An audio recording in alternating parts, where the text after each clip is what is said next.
just please look and make sure? Thank you. Good evening, everyone. Good evening, everyone. Welcome to the regular meeting of the Village of Wheeling for June 1st, 2020. Please rise for the pledge. I pledge allegiance to the flag of the United States of America and to the republic for which it stands, one nation, under God, indivisible, with liberty and justice for all. Please remain standing for a couple of moments. We've lost some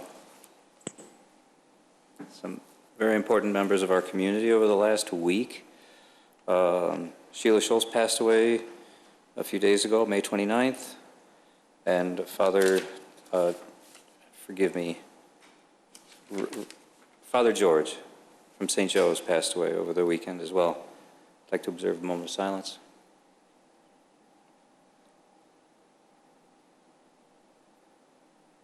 Thank you. Be seated. I would like to make a couple comments about both of these individuals. Father George served for 16 years the needs of more than 2,000 parishioners at St. Joseph the Workers in Wheeling. He died of COVID complications. The parish announced that Father Golick, 66, passed away 10 days after entering Glenbrook Hospital in Glenview. Father George, as he was known, spent more than 40 years in the priesthood. He was a member of the Society of the Divine Word, a Roman Catholic order that focuses on missionary work. He was always available, said Elaine Simpson, business manager for the church. He was truly a missionary priest. He never turned a parishioner down whenever they came to call on him. Simpson, who is also Wheeling Village Clerk, said Golick was approachable and children were especially drawn to him. They were comfortable talking to him, which is really a rarity, I think, that children would go up to a priest, according to Elaine Simpson. According to the parish, Golick came to the U.S. from his native Poland in 2004. He served St. Joseph's first as associate pastor and then pastor. While he could not have visitors while in the hospital, family members from Poland were able to connect with him in his final days via Zoom. He passed peacefully while the family was watching him and praying for him. According to a statement on the parish website, in a letter to the church community, Archdiocese of Chicago Bishop Michael McGovern ordered condolences to Golick's family and parishioners. Let us take comfort in the message of the risen Christ that he will see Father Golick again when our life on earth is over, he wrote. Father George served at the St. Joseph's for several years, and I did not know him, but our paths did cross a bit. Sheila Schultz, on the other hand, is part of the reason I'm here, I suppose. I would not say that we started out as friends, but over the years of our association, our acquaintances, I developed a great respect for her, and I do believe that I would call her my friend now. She taught me a lot about respecting the people that come before you, just working for the good of the community. I never had any cause to doubt her intentions that what she was doing was what she thought was best for the community. She was the type of community leader that you should aspire to be like. I'm very sad to see her go. There's statistics about her time served in the village, 16 years as the village president. After serving 2 years as a trustee, she came after Bill Hine, who we've also recently lost. It's been kind of a rough year. But Sheila Schultz was truly an example as a village president, and I'm sorry to see her go. Now, thank you all for indulging me. Clerk Simpson, apologies. Clerk Hannaberry, roll call, please. Trustee Rufrato? Trustee Kruger? Present. Trustee Lang? Here. Trustee Papantos? Present. Trustee Vito? Here. Trustee Vogel? Here. President Horker? Here. You have before you the minutes of the regular meeting of May 18th, 2020. I need a motion for their approval. So moved. I'll give the motion to Trustee Kruger, second to Trustee Vogel. Roll call, please. Trustee Kruger? Yes. Trustee Lang? Yes. Trustee Papantos? Yes. Trustee Rufato? Yes. Trustee Vito? Yes. Trustee Vogel? Yes. President Horker? Yes. Citizen concerns and comments. Clerk There are Canterbury? none? There are none. Okay. Clerk Canterbury, consent agenda. No staff reports, correct? There are no staff reports either, or? Okay. All items listed on the consent agenda are considered to be routine by the village board and will be enacted by one motion. There will be no separate discussion of these items unless a board member or citizen so request, in which event the item will be removed from the general order of business and considered after all other agenda items. 11A, resolution authorizing a public fireworks display by Wheeling High School on October 9th, 2020, and waiving the required $5,000 security bond. If there are no questions or comments, I would need a motion for their approval. So moved. Trustee Papantos, second. Second. Trustee Rufato, roll call, please. Trustee Vogel? Yes. Trustee Vito? Yes. Trustee Rufato? Yes. Trustee Papantos? Yes. Trustee Lang? Yes. Trustee Kruger? Yes. President Horker? Yes. New business. 13A, resolution authorizing the village president and village clerk to execute an agreement in the amount of $42,972 between the Village of Wheeling and Chicago's North Shore Convention and Visitors Bureau. Mr. Spondilis, what do we have? Thank you. In a moment, I will introduce Ms. Gina Speckman, who is the Executive Director of the Convention Visitors Bureau. This is an annual renewal for the village's participation in the Bureau itself. We do have ongoing one-year contracts with them. The contract year begins on July 1st. As the memo indicates, there are a number of reasons why a municipality would find benefit in supporting a Convention Visitors Bureau, and I think perhaps that explanation is best provided by Ms. Speckman, so I will turn it over to her. All right, do I keep this on? No, you can take it off. Come on. I can't breathe with that, so good. Okay, this is 27-something pages. I'm not going to go through all of them. And I know there's people watching us remotely, but this presentation is very different than the ones I've given in the past because everything changed for us a couple months ago, as you're well aware. So let me see how I forward these. Okay. Okay, now I see. Okay, again, our mission is the same, to bring business here. We do meetings, group travel, individual leisure travel. That's all changing. In the era of COVID, we've completely repositioned our work to address the immediate needs of our businesses. And I'm just going to go through this quickly. We receive a State of Illinois grant. That's why our budget cycle starts July 1st. And we've been told that we will be getting 60% of our normal grant. So our finance committee met, and we know that the hotel and sales tax collections for our villages have all been gutted, but that we need to recover. We want our businesses to come back. We don't want them to close. So we have put together a budget in which we've asked each of our communities to reduce their dues to us by 50%. And so far to date, everyone has agreed to that. I'll just keep going here. So, and then something that I think is important to note, that we added a community to our roster during the COVID crisis. The Village of Northbrook saw all that we were doing online through digital advertising and social media to help their restaurants and small businesses. They called us and they joined in the month of April, the Convention Bureau. So now we have 9 communities. So really fast, in the past, we went to trade shows, we brought people here to do site inspections, we did a lot of print collateral. That's what we did. And then moving forward for the next fiscal year, we are pivoting. We're doing direct sales calls and pretty much digital and online marketing for our area. So that includes our newsletter that we do monthly, our new website, which is launching this month, June 2020. We've been working on it for a year. It just happens to be launching now. Our blogs, which we have 3 or 4 a month on, that promote our members and then everything that they have to offer, social media, and that's where this really helped us, that we were always very strong in the social media space. So our members who have all cut their staff to the bone and have no marketing dollars at all, we're their marketing arm now.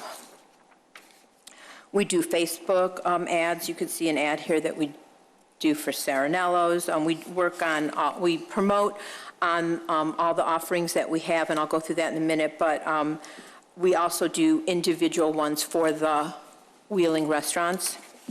We do virtual Zoom educational. We've helped them with PPP and EIDL loans and all of that to help them survive and get those loans. We pivoted and did a North Shore to go, listing all the businesses that do carry out and delivery. And then as of May 29th, we started with North Shore Outdoors and to go. And we have all the listings of the Wheeling restaurants, which ones, all of them are continuing the takeout. Some are doing outdoor, some aren't. We have that all updated on our website and are promoting that so everyone knows who's open and what they're offering. And as you can see, here's one that we, a special ad that we did for Purple Sprout. We also did this for small businesses, so we have a lot of service businesses and people outside of hotels and restaurants that are doing carryout. And one of the things I want to mention really fast is when COVID started, we pivoted from being a membership organization where we have dues-paying members to representing every business that is in a category, whether they were a member of the Bureau or not. So right now, every Wheeling restaurant, for example, gets our communications and can be part of our programs. We are suspending having them pay us individual dues for FY21. We did North Shore Unites, where a lot of our members, and I'm sure you know a lot of the great deeds that people have done to help frontline people. And then the minute things are opening, we're doing campaigns for that. So virtual tours of the area. When the golf course is opened, we did a big campaign to promote that. And now we're going into our welcome back, and that we're opening as obviously May 29th, phase 3, and then hopefully June 26th, we're pivoting to phase 4. We're doing a program with Threshold 360 where we're going to be doing 360 virtual tours of the restaurants and hotels in Wheeling, and we're paying for that. We're doing tours and experiences with Band Wango, so of course with the famous restaurant row here in Wheeling, that would be a great passport and tour that we will be creating. And then I'm just going to go through these really fast. We have an ad campaign that's rolling out. We, for the first time, are not really competing with Chicago. Nobody wants to be in the hot spots of the cities. So the fact that we are in a beautiful area and have open spaces for people that are clean and safe is what the visitor is looking for. So as you can see, we're doing a lot of open spaces, but that we also have the businesses that you can come to. Travel's going to come back. It's going to be drive-in. It's going to be local, and we have a great database of clients to focus that on. So I'm not going to show each of the other ads, but you can see the ads for the meeting market is this one. We decided not to show people at masks in meetings because it's a big turnoff. But moving forward, and again, I don't want to read this all, but because of COVID, we've totally pivoted. We want to be here to help our businesses that are, a lot of them in desperate straits, but some of them have seen that they can make it a little bit with the takeout, carry out. Some now you see putting restaurants in parking lots.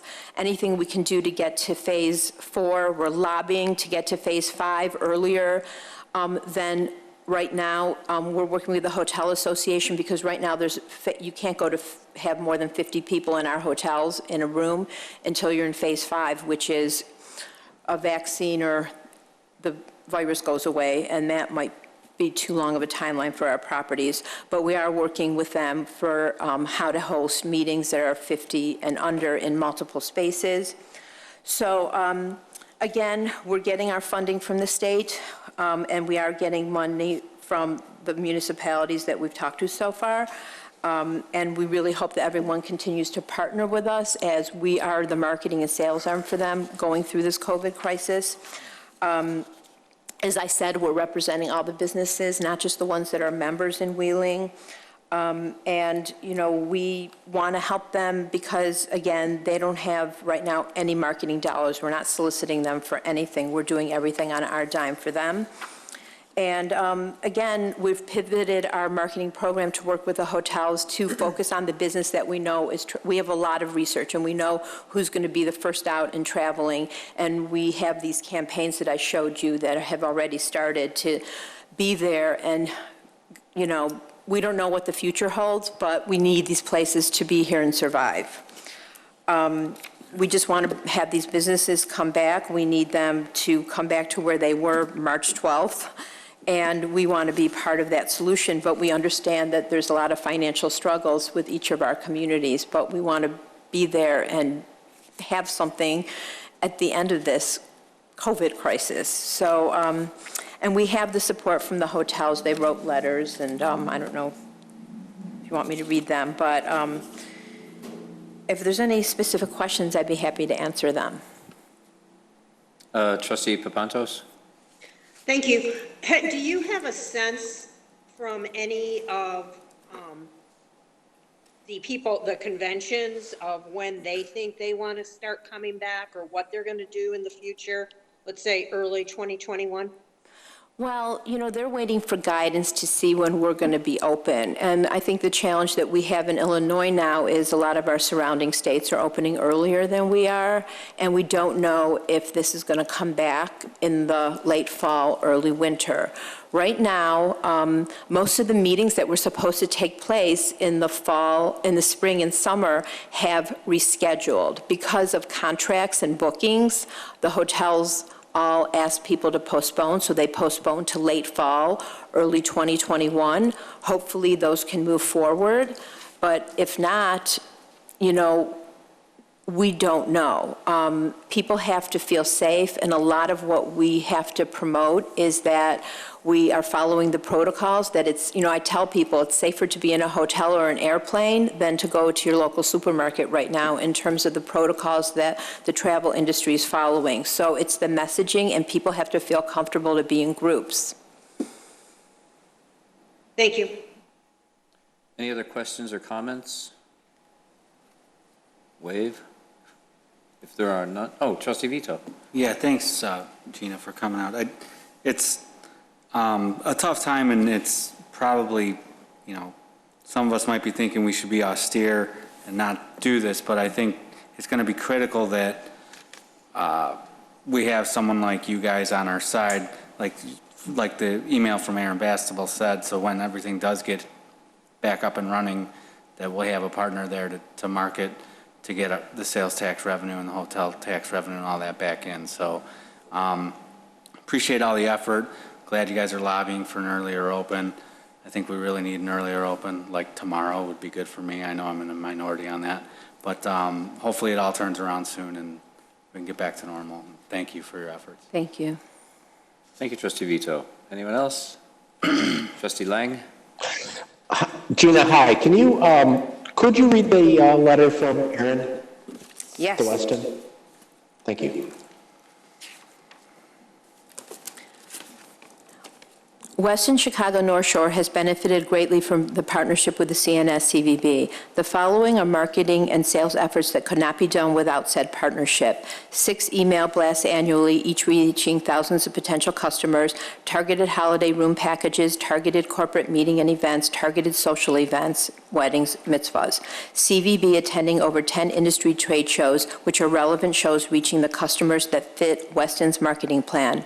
CNS-CVB's website advertising, CNS-CVB's support in winning the business, Sites visits, transportation, participation on site visit, annual familiarization tours where the Bureau organizes meeting and event planners from all sectors to meet, tour, network with Weston sales teams. The Chicago North Shore Convention and Visitors Bureau referred and assisted in booking over $550,000 of revenue in 2019.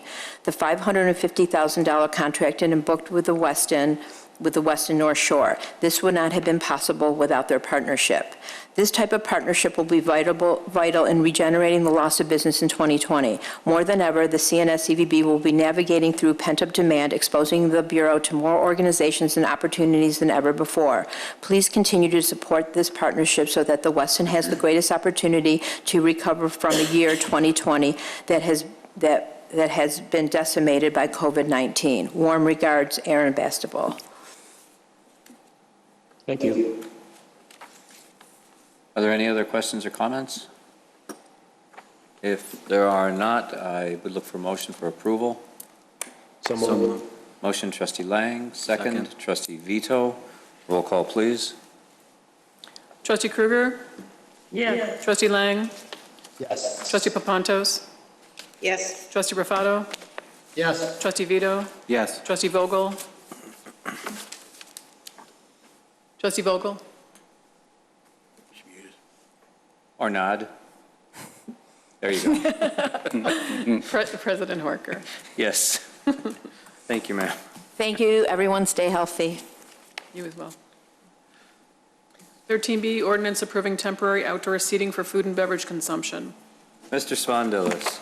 Thank you. Before you this evening is an ordinance that encompasses a number of changes that the village is requesting in order to help our restaurant community take advantage of the opportunities provided in the Phase 3 of the Restore Illinois Plan. This is ratifying these changes that we allowed to go into effect on Friday in order to give the restaurants the highest opportunity for sales and not lose the weekend. I'm happy to go through all the whereases, but ultimately what we did was create a set of guidelines that are general enough where restaurants would and were able to capitalize on the changes immediately and required only a registration form, a written, we're calling it a site plan, but allowed it to be hand-drawn so that it didn't create the need for outside consultants or architects to be a part of it, and a quick inspection from village staff to ensure that the business itself was operating safely for the business, for the customers, and for the residents that surround the business. As of today, we have 14 restaurants that have registered, been inspected, and are approved. That is 14 of the 55 that received the guidelines mailed to them by staff last Thursday. So that's I think, a decent number when you consider all of the other implications of having to, and costs, having to open up, and of course the availability of room for a restaurant to be able to open up with outdoor seating. So certainly, again, we can go through those, but in the end, it is very similar to what you have seen, which is allowing for outdoor seating areas to take place in parking lots, over sidewalks, in grassy areas that otherwise would not have been allowed by code. So if there are any questions, I'm happy to answer. Did you have something, trustee Vito? Yeah, any incidents over the weekend that we know? I also see Papantos and Vogel and Lang, so we'll get everybody. Deputy Chief, no? Okay. Yeah, that's What was good. it? I didn't. I just asked if there were any incidents over the weekend that we know of, just the Deputy Chief said no, so that's good. I just have a comment. If we're going out and we're starting to go out, I just ask people to be a little understanding. If someone's not wearing a mask or someone's not sitting as far away from you as you think they should, or something else happens that's not meeting whatever you believe is your social distance protocol or whatever, just keep a wrap on it. I mean, everybody's trying to do the best that they can. It's not perfect out there. If you don't feel safe enough and you want a perfect, safe, virus-free world, then maybe it's not time for you to go out yet. But I just think everybody should have a little bit of patience with the restaurants that are doing this. It's not easy.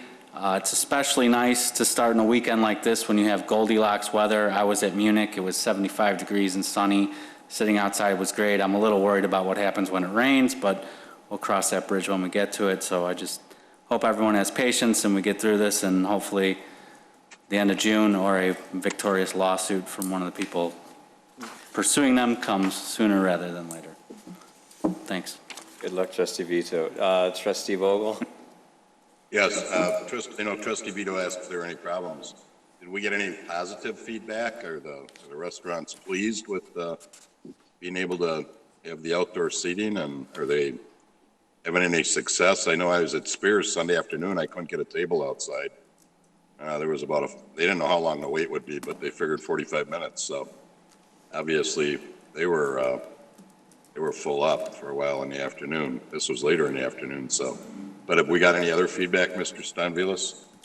Yes, all of the feedback, I'm happy to say that all of the feedback that we received during the inspection process was positive. Of course, that was before the restaurants opened, and we've been following up throughout the day today just to see if there were any incidents, if there were any changes that were being suggested by the restaurants, and everything we heard was quite positive. Their understanding of the limited amount of flexibility that we can provide, so it's good to see that there was cooperation between the government and the business entities, understanding that there's only so far that we could go. So everyone that we've been in communication with was quite positive.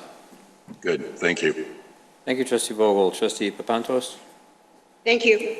First of all, I want to thank staff who put this together in almost no time at all to give guidelines, to be able to let all of our restaurants know what's going on. I think they did a fantastic job.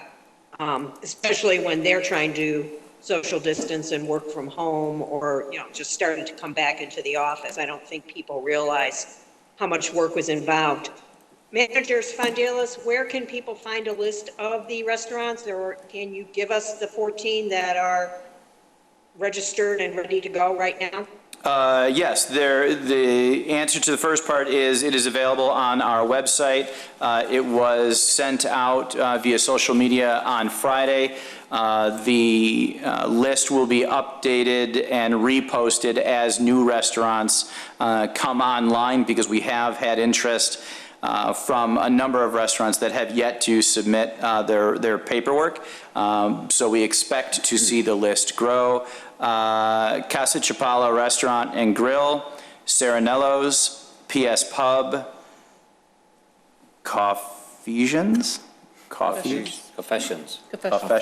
think. Boston Fish Market, Spears, Tuscany, Original Granny's, Old Munich Inn, El Famous Burrito, Experience, asterisk on that one, D'Agostino's, Rise and Dine, and Palomora Grill. Experience had their inspection today. Experience is one of the restaurants at the new town center development. They are all set to open and expect to do so, of course, limited only to the outdoor seating that this program allows. But this is kind of their grand opening. So they expect to open for business later this week. So that's a bit of an announcement that Experience is opening, and another restaurant to add to the downtown project. That's fantastic. Thank you. Thank you, Trustee Papantos. Trustee Lang, I believe you had something? I did. So, John, was this ordinance optional? I know there's a couple restaurants that are open that didn't seem to participate in this inspection process and planning and so on. Do you elaborate on that? No, it's not optional. But we also recognize that, restaurants are preoccupied with their business and want to get open as quickly as possible. So those establishments that did open over the weekend without going through the process were communicated with today, and we expect them all to come into compliance. Excellent, thank you. Thank you, Trustee Lang. Any other comments or questions? Trustee Rufato? And just to, and I think Trustee Vito said it, but I want to emphasize it a little bit more about going to a restaurant and having patience with actually the restaurateurs, the wait staff, because they're also under a lot of pressure too. So if they can remember to be patient at all bounds, that's what I'd like to say. Thanks. Thank you, Trustee Rufato. I believe that's everyone. If no one else, Trustee Kruger, anything? You've been, nothing? Okay. We need a motion for approval then. So moved. Trustee Kruger, Second. thank you. Second, Trustee Papantos. Roll call, please. Trustee Kruger? Yes. Trustee Lang? Yes. Trustee Papantos? Yes, Trustee Rufato? Yes. Trustee Vito? Yes. Trustee Vogel? Yes. President Horker? Yes. May I say something just about that item? I just like to thank the Please go board for their cooperation as we were working through the preparation for these guidelines and allowing us to do so by ratifying the guidelines today, again, so that the restaurants were able to capitalize over the weekend. And I appreciate the thanks that you have given staff. I want to make sure that our legal team is part of that. Community development, my office, and certainly Mallory and Jim were a big part of making sure that this got out in a professional manner, in a beyond expedited process. So I wanted to make sure they were part of that as well. So thank you. No problem. Absolutely worthwhile. Official communications, anyone? We have no one here because there can't be more than 10 people here now. One day we'll get more than that. Papantos? One day. What? Trustee Papantos? Oh, Trustee Papantos and Trustee Kruger. Trustee Papantos first. thank you. I want to express my sympathy to the Schultz family. I'm very lucky. I've known Sheila all my life. And she epitomizes the term honorable. And the best thing about Sheila is she didn't have to think about it. It came naturally to her. Wheeling has lost a great leader and someone that I think we can all look up to and hopefully strive to be like her in our actions, especially when it comes to politics. Thank you. Thank you, Trustee Papantos. Trustee Kruger? Thank you. In the same vein as Trustee Papantos, first and foremost, I wanted to offer my sincere condolences to former village president Sheila Schultz's family. As it said in our press release, she was a trailblazer. She touched many lives during her time of leadership and beyond. I admired her in the little time that I got to know her in many ways. And I hope we all can exemplify her love and devotion to the village of Wheeling. I think it would be a fitting tribute from all of us. Second, at our last meeting, this team of leaders had a thoughtful and honest discussion about opening up our village as we slowly and methodically come out of this pandemic. Since then, our staff has met the challenges and come up with many ways to open our restaurants safely and effectively. You saw those efforts ratified earlier this evening. Thank you, John, for yours and the team's efforts in this regard. And however, in spite of all that, what's happening in and around Chicago, as well as throughout the country, is weighing on all of us. As always, I hope that you and your loved ones are safe and remain safe in these truly unprecedented times, and that I just want to say that you can trust your board of trustees, the village president, and our devoted staff as we continue to consider your safety, your health, and your security as our first priority. Be safe and well, everyone. Thank you. Thank you, Trustee Kruger. If there are no other questions or comments, over the course of the weekend, it's I was able to have some conversations with Manager Spondilis, some emails with Chief Dunn. It's really impressive the more you learn about the level of preparedness that goes on behind the scenes for situations that you just never think of until they're here. Without going into detail, really the police department, it's amazing to know that just they're prepared for all of these scenarios, and they have all of this training about unlikely variables so that it's just, oh yeah, this is what we do. These are the task forces that deal with this, and these are the people who will, you know, handle these situations. These are the people that will come to our aid. These are the people whose aid we will go to. It really is amazing to see. You guys do a great job. Thank you. If there are no other questions or comments, we have... Bills? Yes, we have the bills for May 14th through the 27th. I need a motion for their approval. So moved. Trustee Vito made the motion. Second, was that Trustee Rufato? Papantos. Pantos? Watch Thank my you, Chairman. screen. It's hard. Thank you. Okay, Roll call, please. Trustee Vogel? Yes. Trustee Vito? Yes. Trustee Rufato? Yes, Trustee Papantos? Yes, Trustee Lang? Yes. Trustee Krueger? Yes. President Horker? Yes, we have no executive session tonight, so I need a motion for adjournment. so So moved. moved. I'll give the motion to Trustee Rufato and the second to Trustee Krueger. All in favor? Aye. Aye. Opposed? Aye. You can stay there and do whatever you like. Meeting adjourned. Good night, all. Good Good night. night. Good night. Hey, John. everybody. Good night, everyone.